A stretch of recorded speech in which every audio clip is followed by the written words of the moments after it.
The words echoed through the town square like thunder, a hateful chorus that drowned out reason itself.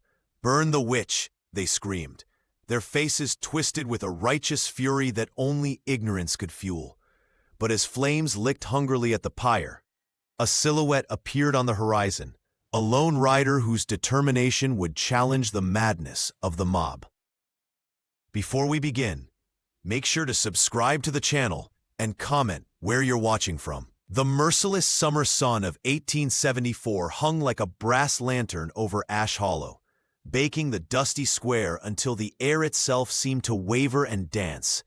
Sweat trickled down necks and soaked through cotton shirts as townsfolk gathered, their faces hard with purpose. What had begun as whispers behind closed doors had swelled into a mob, their fear as tangible as the heat. Clara Whitfield stood bound to the wooden post at the center of it all, her wrists raw from the coarse rope. Just days ago, these same people had nodded respectfully when passing her on the street. Now, they avoided her eyes, except when hurling accusations. "She touched my boy with strange herbs, and he spoke in tongues before the fever broke," shouted a red-faced farmer from the back. "The Miller child recovered too quick, ain't natural," called another. The healer's gentle features remained composed, despite the kindling being piled around her feet. Clara had spent years learning which plants soothed fevers and which salves healed wounds. Her mother's knowledge, passed down through generations, had saved countless lives in this frontier outpost. Now that same knowledge had become her death sentence. Sheriff Amos Cutter stood at the edge of the crowd, his weathered face troubled beneath his hat brim. His badge glinted in the sunlight as he shifted uncomfortably, torn between duty to public sentiment and his own doubts. "You all know she helped deliver half your children," the lawman finally called out, but his words disappeared into the growing roar. May Turner watched from her saloon doorway, calculating how this spectacle might affect the evening's business. The saloon owner had never sought Clara's remedies herself, but had witnessed the healer's skill when a brawl left a miner bleeding on her floor last winter. "Burn the witch!" The chant started somewhere near Jedediah Sloan, the wealthy rancher whose nephew had died despite Clara's efforts during the spring cough. His grief had curdled into vengeance, and his influence carried weight. The shouts echoed off the clapboard buildings surrounding the square, growing louder with each repetition. Someone thrust a torch toward the kindling, and Clara closed her eyes, her lips moving in silent prayer. She had known the risks of practicing her healing arts in a place where superstition ran as deep as the nearby river. Yet she had never turned away anyone who needed help, not even those now calling for her death. The thin line between frontier justice and blind hysteria had finally collapsed, leaving nothing but the dry kindling of fear ready to ignite. As the first flames licked toward her boots, Clara Whitfield opened her eyes and faced the town that had once been her home. Elias Monroe pulled his hat lower against the punishing sun as he guided his chestnut mare down the main street of Ash Hollow. His bones ached from weeks on the cattle drive, and all he wanted was a whiskey and a bed. The distant shouting barely registered until the acrid smell of smoke hit his nostrils. Curious, he nudged his horse forward, dust rising with each hoof fall. The crowd came into view first, a writhing mass of townsfolk gathered in the square, their faces contorted with an ugly excitement. Then he saw her, a woman tied to a wooden post, kindling piled at her feet, with flames beginning to catch. Clara Whitfield's face showed more resignation than fear, her healing hands bound behind her back. "Burn the witch!" someone shouted, and the cry was taken up by others. Elias had seen mob justice before, but something about this scene cut through his weariness. The cowboy straightened in his saddle, watching as the woman's skirts began to smoke. He didn't know her story, but he recognized injustice when he saw it. Without conscious thought, his spurs touched the mare's flanks. The horse responded instantly, surging forward through the startled crowd. People scattered, cursing as they stumbled out of his path. The heat from the growing flames made his mount nervous, but years of cattle drives had taught the animal to trust its rider, even in chaos. Elias rode straight through the fire, scattering burning kindling with his horse's hooves. The flames singed his boots and the mare's legs, but neither faltered. Reaching the post, he drew his knife and slashed through the ropes binding Clara in one fluid motion. "Hold on," he muttered, extending his arm. The healer looked up at him with disbelief, but grasped his forearm with surprising strength. With one powerful pull, Elias lifted her onto the saddle behind him. She clutched his waist as he wheeled the horse around to face the stunned crowd. Sheriff Cutter pushed to the front, hand hovering near his pistol. "Monroe, you're interfering with town justice." "This ain't justice," Elias replied, his voice carrying across the suddenly silent square, "and you know it." He could feel Clara trembling against his back, smell the smoke in her hair. The townsfolk's faces blurred together. Neighbors he traded with, drank with, worked alongside. Now they were strangers, transformed by fear into something unrecognizable. Without another word, Elias turned his mare and rode out of town, the woman's arms tight around his waist. Behind them, angry shouts resumed, but he didn't look back. Something fundamental had shifted in that moment. His fate now inexorably linked with the woman the town had condemned. The weathered gate of Elias Monroe's ranch creaked open as he guided his chestnut mare through, Clara Whitfield still trembling in the saddle before him. The modest homestead stood silhouetted against the setting sun, a small cabin with a sagging porch, a barn in need of fresh paint, and fences that had seen better days. "It ain't much," Elias muttered as he helped her down, his calloused hands gentle despite their strength. "But they won't come looking for you here. At least not tonight." Clara surveyed the property, her healing hands still bearing rope burns from her near execution. "Why would you risk everything for a stranger?" she asked, her voice barely audible above the prairie wind. The cowboy unsaddled his horse before answering. "I've seen what fear does to folks. Turns good people into monsters." He paused, leading the mare to water. "Besides, I've heard about your remedies. You saved Amos Cutter's boy last winter when the doctor gave up hope." Inside the cabin, dust motes danced in the fading light. Elias lit a lantern, illuminating the sparse furnishings. A wooden table, 2 chairs, a cast-iron stove, and a narrow bed in the corner. He offered her the bed and began making a pallet for himself on the floor. "I can't stay here forever," Clara said, accepting a cup of water. "And I won't run. Ash Hollow is the only home I have now." Elias frowned. "They tried to burn you alive." "Not all of them," she countered. "Some were just afraid. If I leave, the fear wins." Her resolve surprised him. "I need to prove I'm a healer, not a witch." The rancher stoked the stove, considering her words. "That's a dangerous path. So was riding through fire to save me," she replied with the ghost of a smile. By morning, whispers had already reached the neighboring homesteads. A rider passed slowly along the road, watching the cabin with suspicious eyes. Elias noticed as he chopped wood, his axe striking with practiced precision.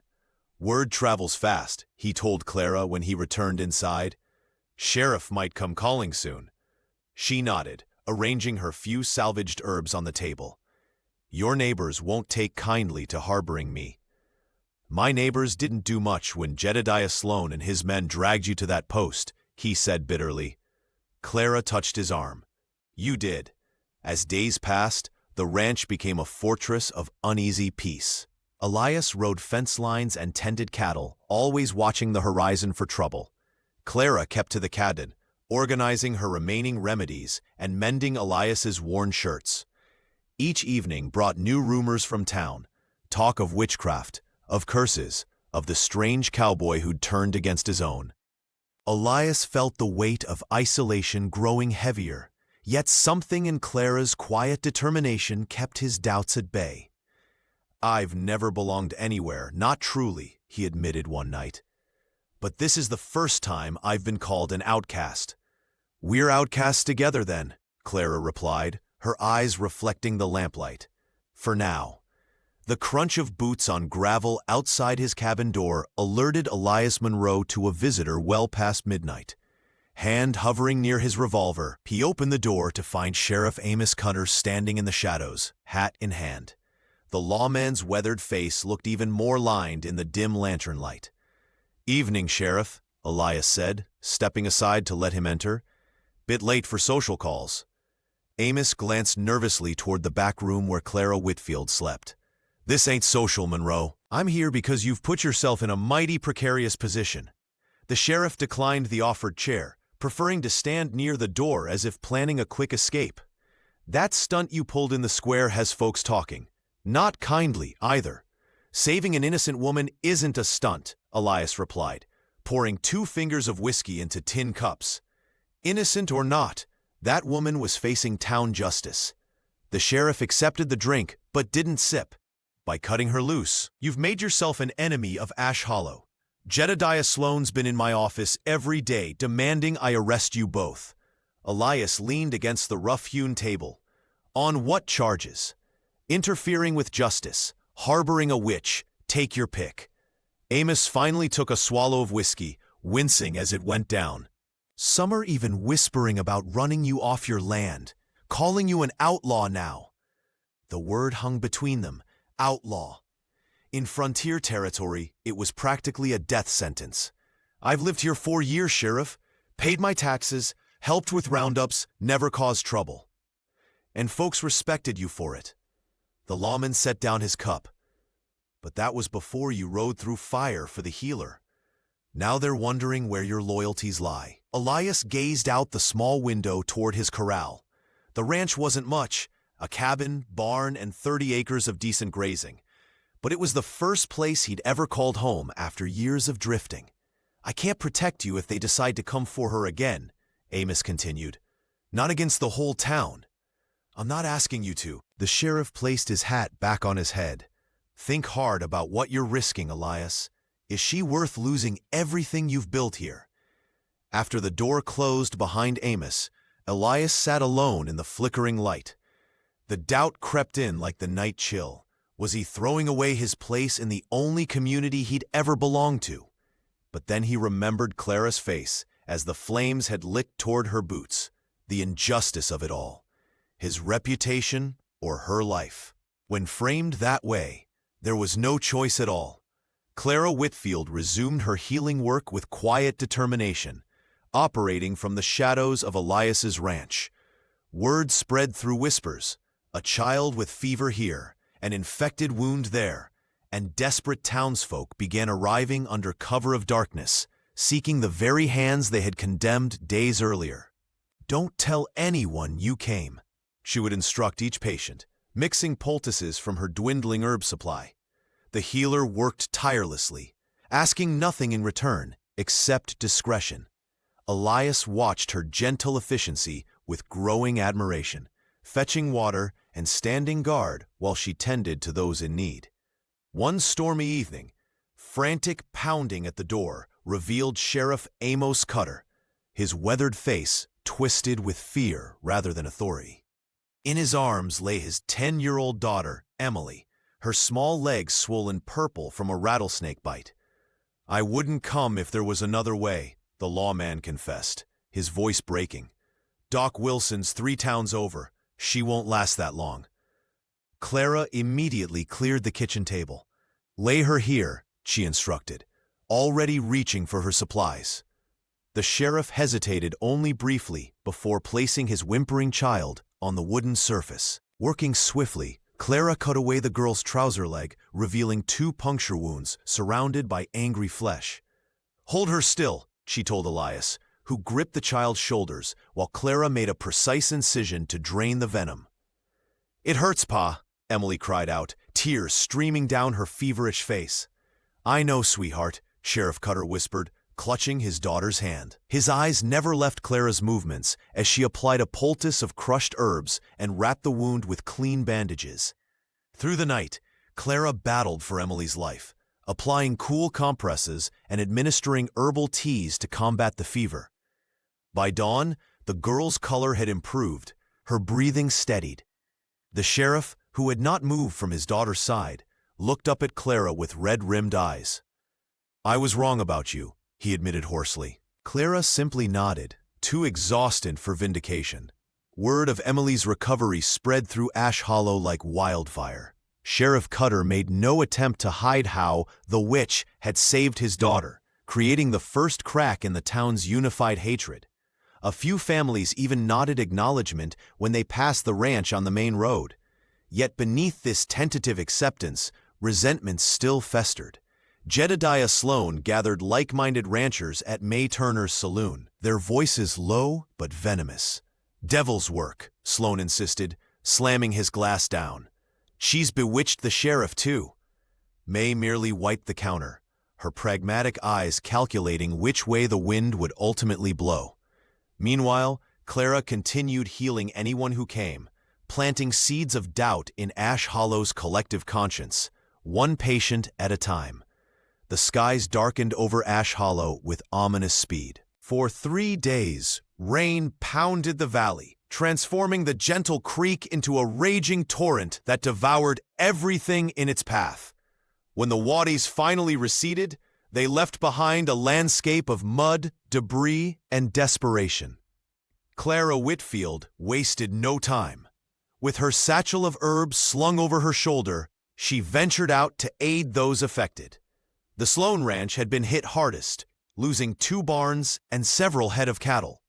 Despite Jedediah's open hostility, the healer tended to his injured ranch hands without hesitation. "I don't want your witch's brew," growled one cowboy with a gashed leg. But his resistance crumbled as Clara's poultice drew out the infection that threatened to claim his limb. Elias worked alongside her, his strong hands rebuilding what nature had destroyed. Together they moved from homestead to homestead, offering medicine and muscle where needed most. At the Miller farm, they found the family huddled in what remained of their sodden home, the youngest child burning with fever. "It's lung sickness," Clara whispered to Elias as she prepared a steam treatment of pine and herbs. "Bring more firewood to keep this going through the night." He nodded, understanding now flowing between them without words. Through exhausting days and sleepless nights, their partnership deepened with each crisis overcome. Where Clara's gentle touch healed, Elias's determination rebuilt. They became a beacon of hope in the devastation. Yet whispers followed them like shadows. At May Turner's saloon, which had survived on higher ground, patrons muttered into their whiskey. "Ain't natural how that flood came right after she settled in," said one farmer who'd lost his wheat crop. "Weather was fine until that witch started brewing her potions." May, ever practical, simply poured another round. "Seems to me her medicines are saving more than they're harming," she remarked, though her loyalty remained firmly with whoever paid for the next drink. Sheriff Cutter observed the changing tide of opinion with concern. When he found Elias repairing the bridge over Ash Creek, he approached cautiously. "You two are doing good work," the lawman admitted. "But be careful. Some folks need someone to blame, and she's an easy target." Elias drove a nail with more force than necessary. Those same folks don't mind her cures when they're the ones hurting. That evening, as they sat exhausted by the hearth in his ranch house, Clara sorted through dwindling supplies of medicinal herbs. The firelight caught the worry in her eyes. "For every person who thanks me, 3 more cross the street to avoid my shadow," she said softly. Elias looked up from mending a bridle. "People fear what they don't understand, but they'll come around." What he didn't say was that he feared they wouldn't, at least not before something worse than a flood swept through Ash Hollow. Elias Monroe wiped sweat from his brow as he hauled waterlogged timber from the flooded section of his ranch. The autumn deluge had receded, leaving behind a mess of mud and debris that would take weeks to clear. Inside the modest cabin, Clara Whitfield organized her salvaged herbs, carefully laying them out to dry. While clearing a damaged storage chest, Elias found a leather-bound book, its pages warped but still legible. "Clara," he called, holding up his discovery. "This yours?" Her eyes widened as she took the journal.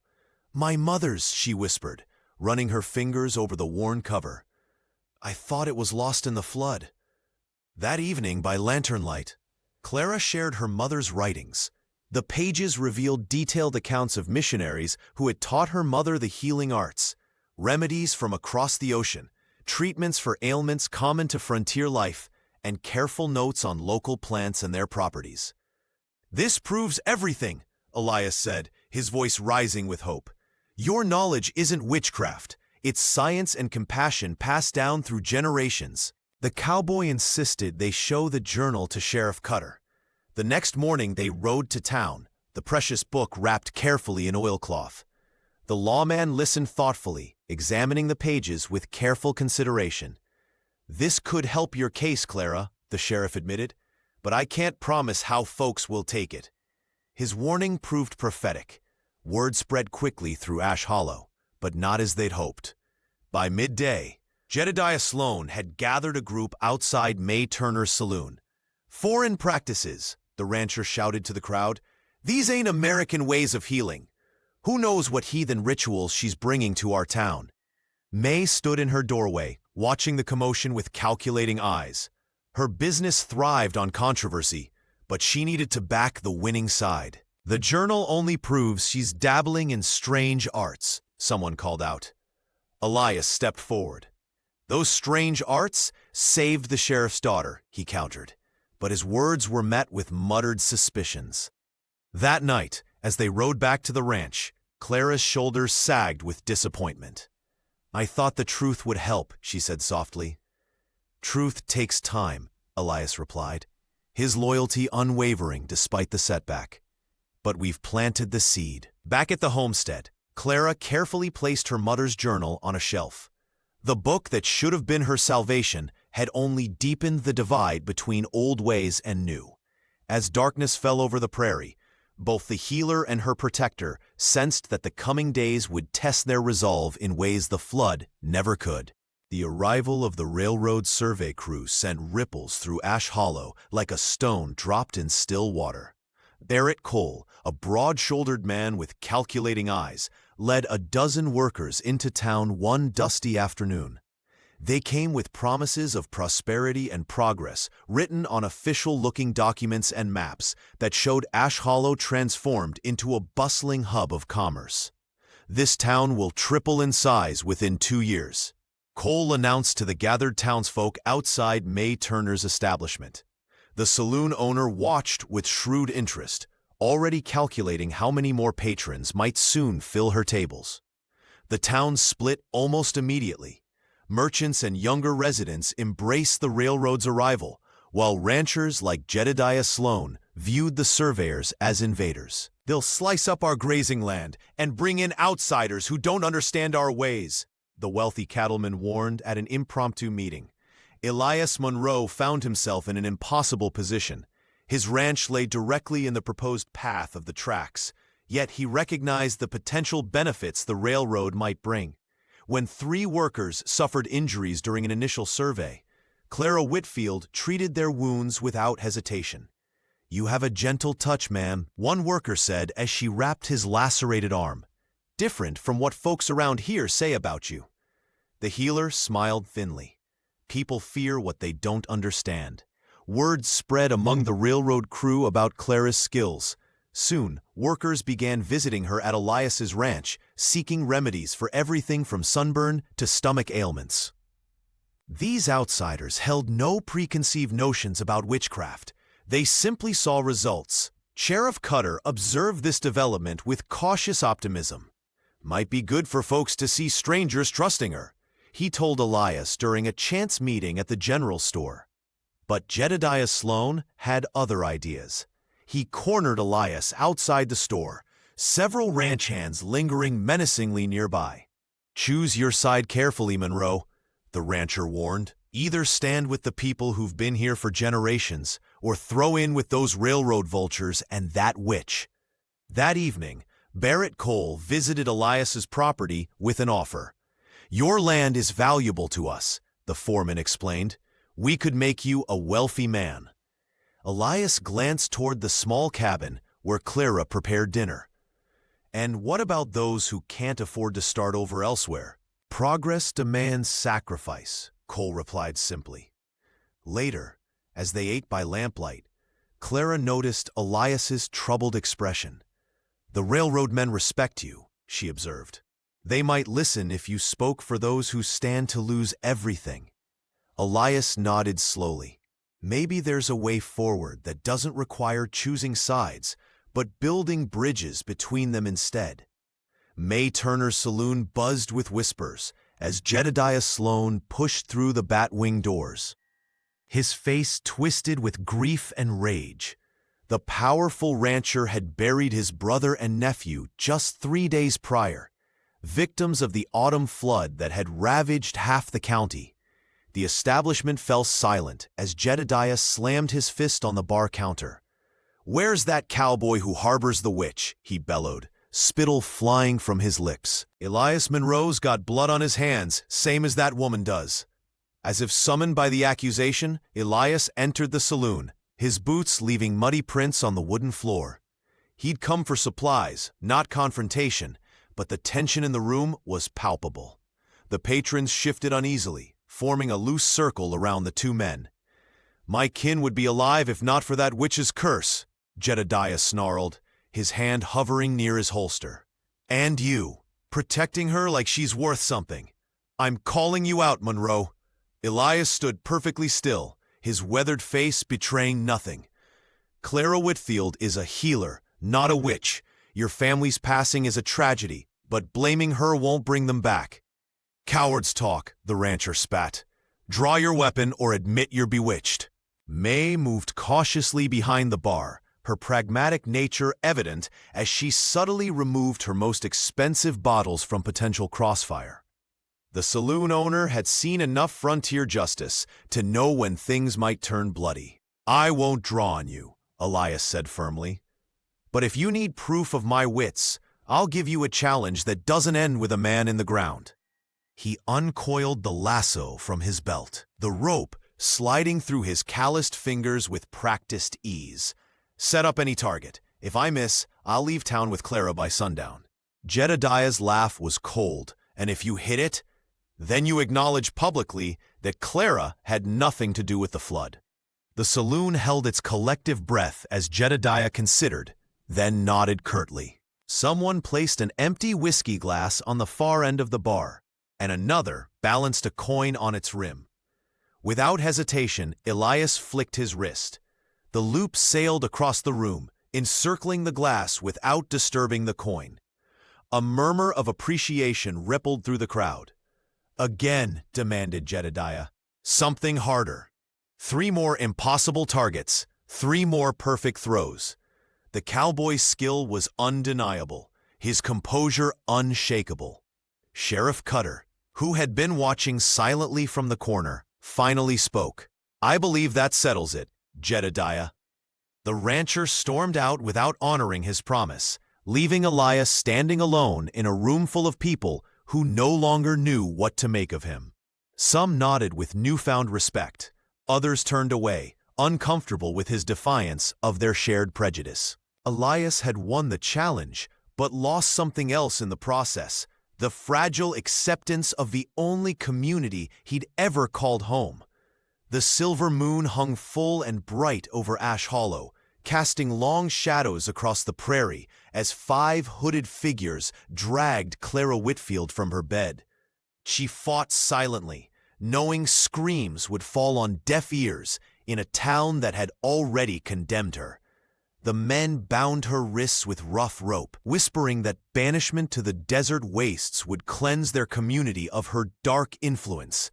Jedediah Sloan led the group, his voice carrying on the night air as they loaded the healer into a wagon. "The witch has brought nothing but misfortune since she arrived," he declared, clutching his revolver. "The flood, the sickness, all signs of her corruption." Miles away, Elias Monroe bolted upright in his bed, awakened by the distant sound of hoofbeats. Something felt wrong. He dressed quickly, checked his mare, and found fresh tracks leading from his property toward Clara's small cabin. When he arrived and found the door splintered, panic seized him. The rancher mounted his chestnut mare and set off at a gallop, following the trail with the practiced eye of a man who had spent his life reading the land. The kidnappers had made no effort to hide their path. They expected no pursuit, no consequences for their actions. The tracks led west, toward the barren flats where water was scarce and shelter non-existent. Elias pushed his horse harder than he ever had before. The loyal animal responded to his urgency, hooves pounding rhythmically against the hard-packed earth. By the light of the moon, he followed cattle trails and cut across gullies, taking shortcuts only a seasoned cowboy would know. Near dawn, he spotted them, 5 riders and a wagon, silhouetted against the pale horizon. Clara sat bound in the back, her head held high despite her circumstances. Elias drew his revolver, but kept it lowered as he approached. "That's far enough," he called out, his voice steady despite the fury building inside him. Jedediah turned, surprise giving way to contempt. "This isn't your business, Monroe. I'm making it my business." Elias positioned himself between the wagon and the path ahead. "You're taking her back to town, alive and unharmed." The standoff stretched taut as a lasso. For the first time since arriving in Ash Hollow, Elias wasn't trying to compromise or find middle ground. He sat tall in his saddle, revolver now raised, eyes locked on the men who had crossed a line he couldn't ignore. "There are 5 of us," one man warned. "I only need 1 bullet for the first man who moves against her," Elias replied. "Who wants to be first?" The kidnappers exchanged nervous glances. They had expected an easy night's work, not a confrontation with a determined cowboy whose reputation with firearms was well known throughout the territory. One by one, they backed down. Even Jedediah, for all his bluster, recognized the steel in Elias's eyes. As the sun crested the horizon, Clara rode beside Elias back toward town, her quiet gratitude more powerful than any words could express. The winter of 1874 descended on Ash Hollow with merciless force, bringing with it more than just snow and ice. A vicious fever swept through the town, claiming 3 lives in its first week alone. Children suffered worst of all, their small bodies burning with infection that conventional remedies couldn't touch. When Sheriff Amos Cutter found his daughter Emma delirious with fever for the 2nd time that year, desperation overcame pride. Under cover of darkness, he rode to Elias Monroe's ranch, hat literally in hand. "My Emma's dying," he confessed to Clara Whitfield, his voice cracking. "Nothing's working." Clara gathered her herbs without hesitation. The same hands that townsfolk once wanted burned mixed tinctures of willow bark and elderberry through the night, while Elias kept watch, wary of visitors with less honorable intentions than the sheriff. By morning, Emma's fever broke. The lawman watched in silent awe as his daughter opened her eyes, weak but lucid, and asked for water. Something fundamental shifted in Amos Cutter that day. The man who had once warned Elias against harboring Clara now sat at his own kitchen table, watching the healer tend to his child with gentle efficiency. "I've been wrong," he said simply, as Clara packed her remedies. "And I won't stand by while good people suffer for my mistake." The next day, Sheriff Cutter pinned his star to his coat and walked to the center of town. Despite the bitter cold, he rang the meeting bell, summoning townsfolk from their homes and businesses. May Turner emerged from her saloon, curious about the commotion. Even Jedediah Sloan rode in from his ranch, his breath fogging in the frigid air. "From this day forward," Amos announced, his voice carrying across the square, "Clara Whitfield stands under my protection as sheriff of this county. Anyone who threatens her answers to me and the law." The declaration fell like a stone into still water, ripples of reaction spreading outward. The town's unity, already strained, fractured visibly. Several families whose children Clara had saved nodded in quiet approval. Others looked away, uncomfortable but unwilling to challenge the sheriff openly. Jedediah Sloan was not so restrained. The powerful rancher spurred his horse forward, towering over the crowd. "You're choosing a witch over your own people, Cutter," he growled. "This town was built by God-fearing folk who know evil when they see it." "This town was built by people who help each other survive," the sheriff countered. "And right now, she's saving us while you're just talking." As the wealthy rancher stormed off, gathering his allies, Amos caught the eye of Elias, who stood at the edge of the crowd. Between them passed a look of understanding. The battle lines were drawn, but for the first time, Clara had defenders standing in the light, not just shadows. The wagon train rolled into Ash Hollow with the promise of new beginnings, wooden wheels creaking under the weight of dreams and possessions. 23 families, their faces weathered from months on the trail, established a temporary settlement on the eastern edge of town. Clara Whitfield watched from the porch of Elias's ranch, her fingers absently sorting dried chamomile as the newcomers staked their claims. "They bring change," she murmured as Elias joined her, his shadow stretching long across the weathered boards. "And judgment," he replied, noting how the settlers' eyes lingered on his property whenever they passed. Word traveled faster than any horse on the frontier, and stories of the witch and her protector had evidently reached the caravan before they'd even crossed the river. Within days, mothers pulled their children closer when Clara walked by. Men tipped their hats to Elias but kept their distance, unwilling to risk association with a man who defied the town's collective will. The healer felt the familiar weight of suspicion settling around her shoulders once more. At the general store, Clara overheard whispers behind calico-covered hands. "They say she can curse your cattle with a glance," one woman confided to another. "My cousin knew a witch back in Pennsylvania. Looked just as innocent." Sheriff Cutter did what he could to temper the rumors, but his influence only stretched so far. "Can't arrest people for talking," he told Elias during a brief encounter outside the livery. "But I'll step in if talk becomes action." May Turner's saloon became the battleground of public opinion. The shrewd businesswoman had initially supported Clara after witnessing her healing skills firsthand. But as the newcomers filled her establishment night after night, their pockets heavy with settlement money, her loyalty wavered. "Nothing personal," May explained when Elias confronted her about the change in atmosphere. The saloon owner straightened glasses behind her bar, avoiding his gaze. "But these folks bring good business.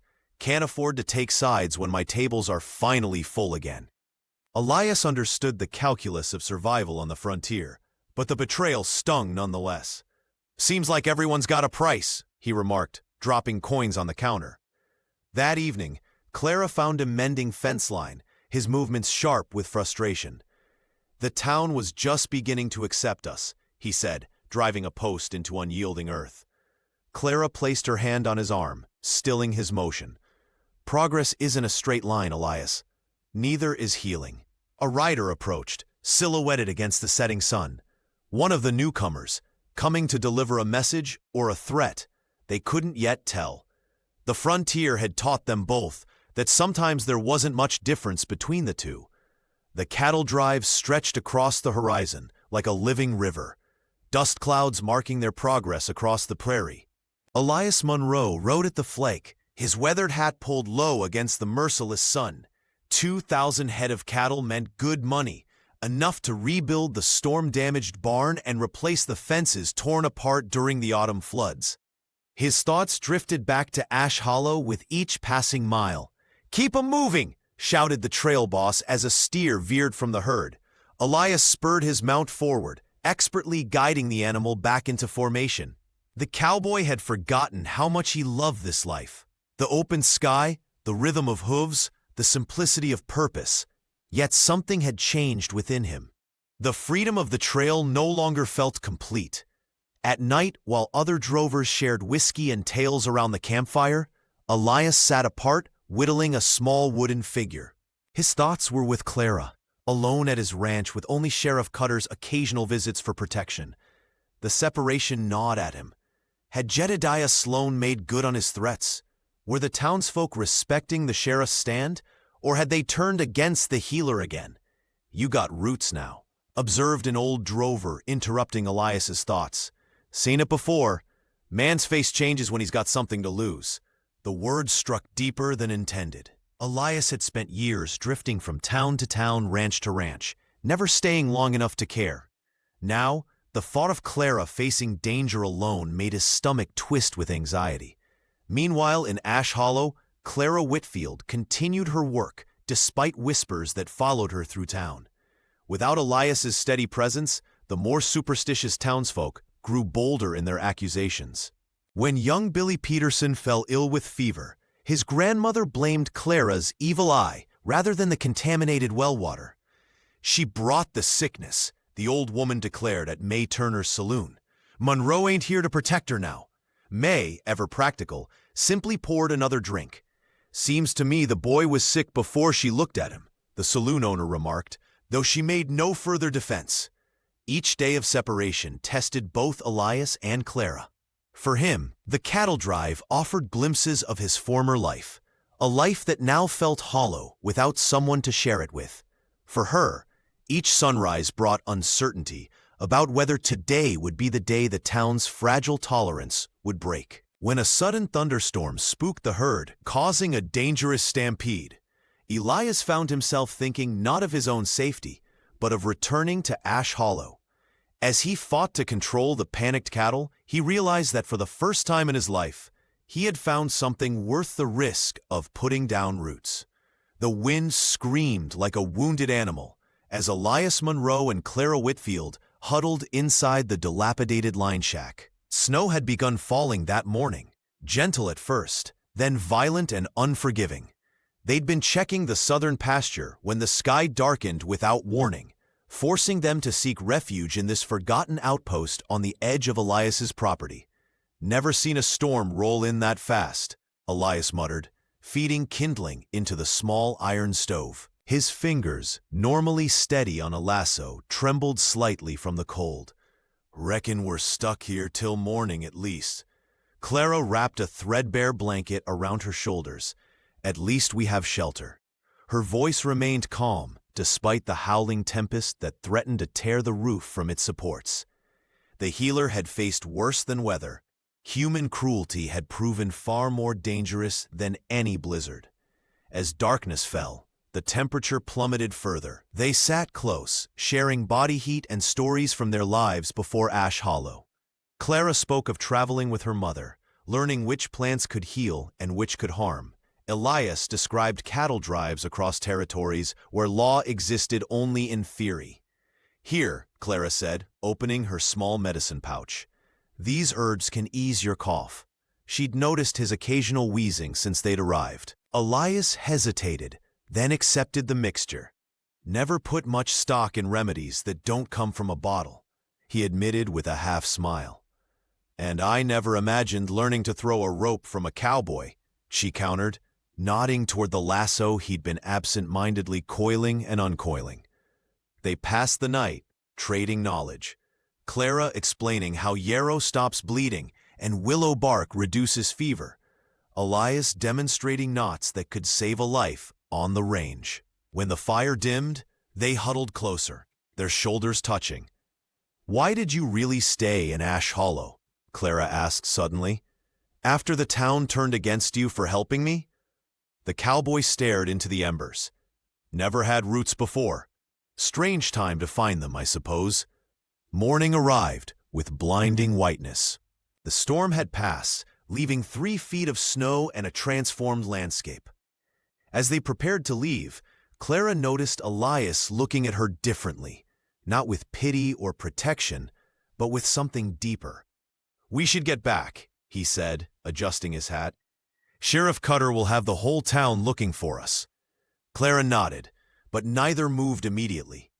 Something had shifted during the night, a trust forged in isolation, stronger than the storm that had trapped them. Without words, they both understood. Whatever awaited them in Ash Hollow, they would face it together. The melting snow revealed stretches of rich, dark soil along the river basin, land that had lain dormant through the harsh winter months.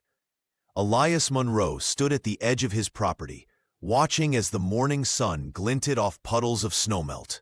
This spring promised renewal, but also brought fresh troubles to Ash Hollow. "They're surveying again," Clara Whitfield said, joining him at the fence line. Her hair caught the breeze as she pointed toward the distant figures with measuring equipment. "Barrett's men have been working since dawn." Elias nodded grimly. The railroad's interest in the fertile valley had intensified with the thaw. Barrett Coal had offered generous sums to those willing to sell. But the land meant more than money to most homesteaders. It represented their future, their children's inheritance. "Jedediah's gathering the ranchers tonight," he said. "They're talking about running the surveyors off by force is necessary." Clara's face tightened with concern. "Violence won't solve this. The railroad has the government's backing. And the ranchers have desperation," Elias countered. "That valley land is the difference between survival and ruin for most." Later that day, Sheriff Cutter approached Elias's ranch, his expression troubled. "I need your help, Monroe. This situation's about to boil over. Sloan's men are armed and angry." "What do you expect me to do?" Elias asked. "I'm hardly the town favorite." "You're respected by both sides," the lawman insisted. "The railroad men know you're fair, and the ranchers remember you stood with them during the flood."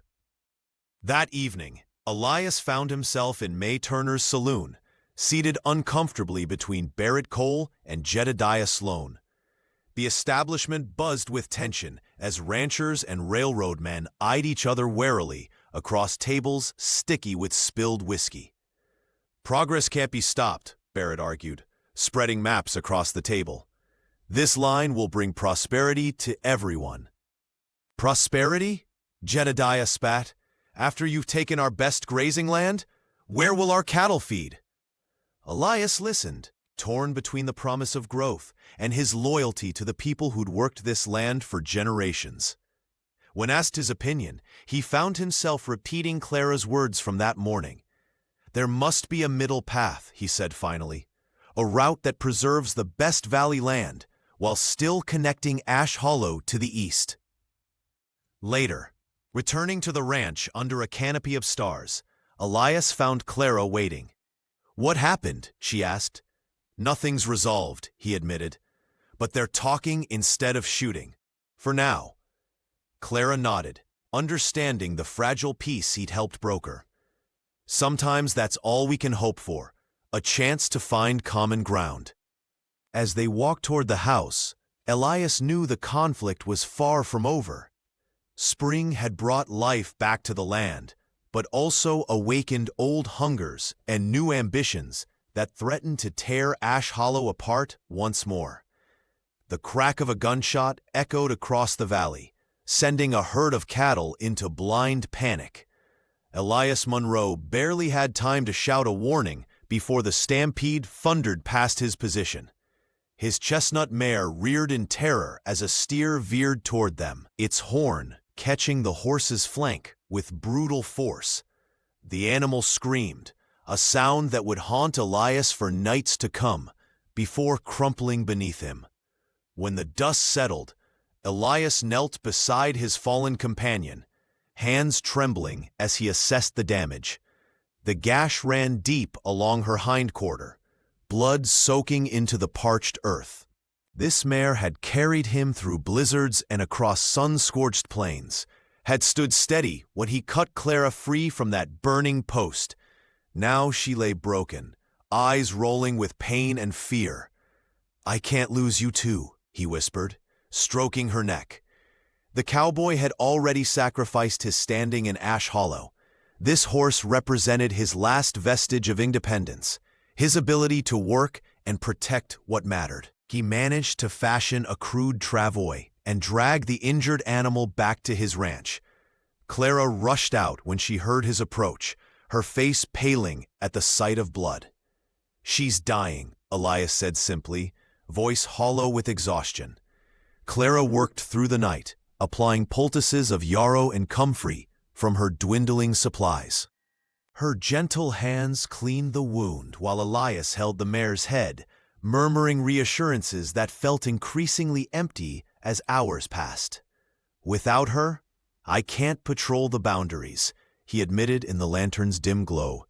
"Can't drive cattle, can't reach town quickly if trouble comes." The vulnerability in his voice surprised them both. "We'll manage," Clara replied, though uncertainty shadowed her eyes. The healer understood what this meant. Their fragile safety depended on Elias's mobility. Word spread quickly through Ash Hollow.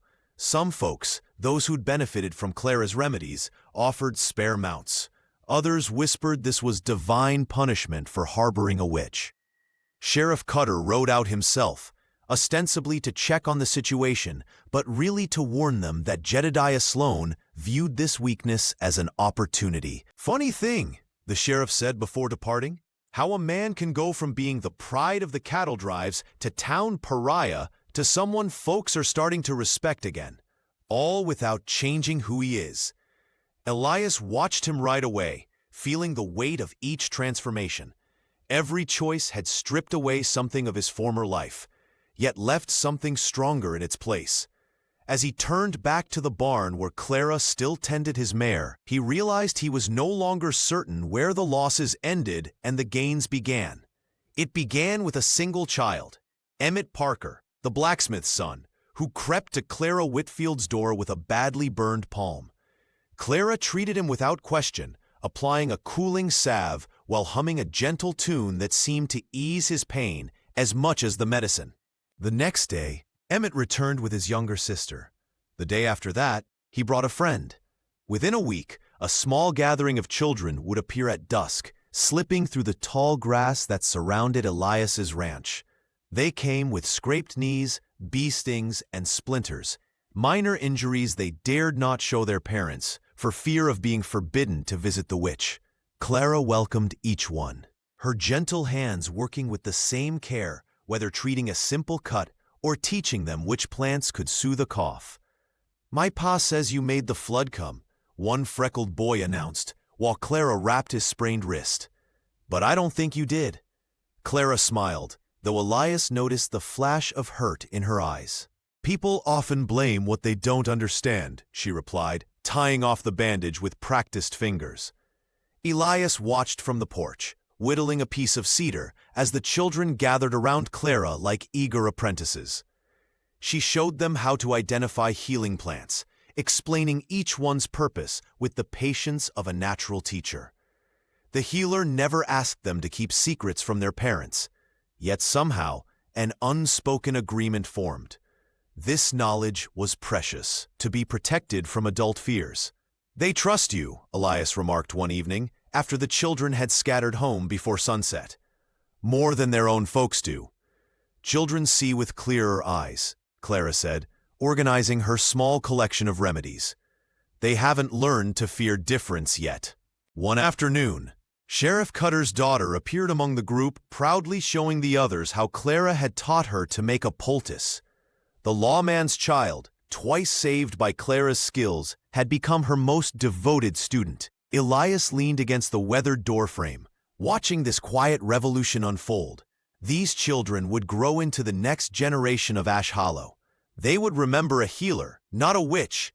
They would carry Clara's knowledge forward. "You're building something here," he told her later as they sat by the hearth. "Something that might outlast all the suspicion." Clara nodded, her face illuminated by firelight. Hope plants slow seeds. For the first time since rescuing Clara from the flames, Elias felt the possibility of a future here, not as outsiders tolerated by necessity, but as valued members of a community. The cowboy who had never belonged anywhere found himself wondering if home might finally be within reach. The prairie grasses swayed in the gentle spring breeze as Clara Whitfield knelt beside a patch of wild yarrow. Her fingers moved with practiced precision, demonstrating the proper harvesting technique to Elias, who watched intently from beneath the brim of his worn hat. "Cut just above the third leaf," she instructed, handing him her small blade. "Too high and you waste good medicine. Too low and the plant might not recover." Elias Monroe took the knife awkwardly, his calloused hands more accustomed to rope than delicate herbs. The cowboy's brow furrowed in concentration as he attempted to mimic her movements, his cut slightly jagged but earnest. You're learning quickly, Clara encouraged, placing the harvested plants in her woven basket. These will help with fever and wounds alike. Later that afternoon, roles reversed as they stood in the open field behind his ranch. The healer gripped the lasso with determination, her previous failed attempts evident in the dirt smudges on her apron. Wider circle, Elias demonstrated, his arms swinging the rope in a perfect arc. Feel the rhythm before you throw. Clara nodded, her face a portrait of concentration. This time, when she released the rope, it sailed through the air and settled around the wooden post they'd set up as a target. Her triumphant laugh echoed across the meadow. I never thought I'd learn to rope like a proper rancher, she said, coiling the lasso with newfound confidence. And I never imagined knowing which plants could save a man from infection, he replied, a rare smile crossing his weathered features. Their daily exchanges had become a ritual that transcended mere survival skills. With each lesson, the barriers between their worlds dissolved further. The cowboy now recognized healing plants along his cattle trails, while Clara could saddle a horse and ride without assistance. Skills that might save either of them should trouble return. Word of their partnership had spread through Ash Hollow. Some townsfolk watched from a distance, curiosity replacing fear in their eyes. A few even approached Clara cautiously for remedies, then lingered to observe Elias demonstrate proper horseback riding technique. Sheriff Cutter nodded approvingly when he passed the ranch one evening, though Jedediah Sloan and his supporters still cast dark glances whenever they encountered the pair in town. They're watching us, Clara whispered one day as they walked past May Turner's saloon, feeling the weight of stares from the porch. Elias placed a protective hand on her shoulder. Let them watch. Perhaps they'll learn something. Their alliance had become more than friendship. It was a testament to what Ash Hollow could become if fear gave way to understanding. Yet both knew that beneath the town's cautious acceptance, old suspicions smoldered like embers. Waiting for a breath of wind to ignite them once more, the fire began near May Turner's saloon, sparked by an overturned lantern during a heated argument. Within minutes, flames leapt from building to building, devouring the dry timber structures that had withstood blizzards but now surrendered to fire. The early spring winds, capricious and strong, carried embers across town, igniting rooftops and hay bales with equal hunger. Elias Monroe spotted the blaze from his ranch and immediately rode toward town. The cowboy's chestnut mare, still recovering from her injury, carried him valiantly despite her limp. When he arrived, Ash Hollow had transformed into a hellscape of orange flames and black smoke that clawed at the sky. "Clara!" he shouted, finding her already at work, organizing a bucket line from the well to the general store. "The Millers are trapped in their home," she called back, her face streaked with soot, "and Sheriff Cutter is trying to save the records from his office." Without hesitation, they divided their efforts. Clara Whitfield directed the townspeople, even those who had once condemned her as a witch, showing remarkable composure as she assigned tasks. The healer's knowledge of which buildings to prioritize saved countless lives and livelihoods. Elias crashed through the Miller's burning door, finding the family huddled beneath a table. He wrapped the children in wet blankets and led them through walls of flame to safety. His hat caught fire, but he barely noticed as he returned for their parents. Across town, Jedediah Sloan worked alongside men who had supported his vendetta against Clara. Now such grievances seemed petty as they fought together against the common enemy of fire. Even May Turner abandoned her usual pragmatism, offering her establishment as shelter for the displaced. When the livery stable collapsed, trapping 3 men inside, Clara rushed in despite the danger. She found them overcome by smoke and dragged them out one by one, her healing instincts guiding her through the chaos. A falling beam struck her shoulder, but she continued working, treating burns and smoke inhalation with her limited supplies. By dawn, the fire had consumed half the town. Exhausted residents gathered in the town square, faces blackened, clothes singed, watching as the last flames were extinguished. Among them stood Elias and Clara, supporting each other, both injured but unbowed. Sheriff Cutter approached them slowly. "I reckon we'd have lost everything without you two," he said, his voice hoarse from smoke. The townsfolk nodded in agreement, their expressions a mixture of gratitude and shame. The fire had burned away more than buildings. It had consumed the barriers of suspicion and fear that had divided them for so long. The warm spring sun bathed Ash Hollow in golden light as townsfolk gathered in the town square, hammers and saws in hand. Where flames had devoured homes and businesses just weeks before, the framework of new buildings now reached toward the sky. Clara Whitfield moved among the workers, her basket of healing salves ready for blistered hands and minor injuries. No longer did mothers pull their children away at her approach. Instead, they offered grateful nods and sometimes even shy smiles. Miss Whitfield called Martha Jenkins, whose family had lost everything in the fire. "Would you look at my boy's cough? It ain't gone away since the smoke." Such requests came freely now, without whispers or sidelong glances. The healer knelt beside the child, her gentle hands checking his throat with the same care that had saved so many during the disaster. The fire had burned away more than buildings. It had consumed old prejudices too, leaving space for something new to grow. Elias watched from the newly raised frame of the general store, a hammer hanging loosely in his weathered hand. 6 months ago, he'd been passing through, a solitary figure with no ties to bind him. Now, his roots ran deep in this soil, entwined with Clara's and with the community that had once shunned them both. Sheriff Cutter approached, his badge catching the sunlight. "Never thought I'd see the day," he remarked, gesturing toward Clara as she dispensed medicine to a grateful mother.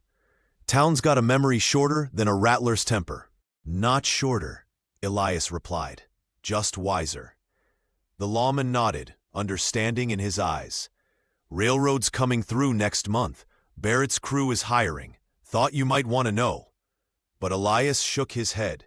His gaze drifted to his ranch beyond the town limits, no longer neglected, but flourishing with spring grass and new calves. "Got everything I need right here." As the day waned, families gathered around communal tables set in the square. May Turner served food from her partially rebuilt saloon, her practical nature having quickly adapted to the town's new configuration of alliances. Even Jedediah Sloan sat among them, his opposition tempered by the shared experience of rebuilding. Clara joined Elias as twilight painted the prairie purple. "They're calling it a miracle," she said quietly, "that we saved so many." "No miracle," he answered, his voice low. "Just courage, yours most of all." She slipped her hand into his, and together they watched as Ash Hollow settled into evening. Not perfect, not healed of all its wounds, but moving forward. The West had always been a place of second chances, where a person could remake themselves against the vast horizon. For a lone cowboy and a healer once branded a witch, that promise had finally come true.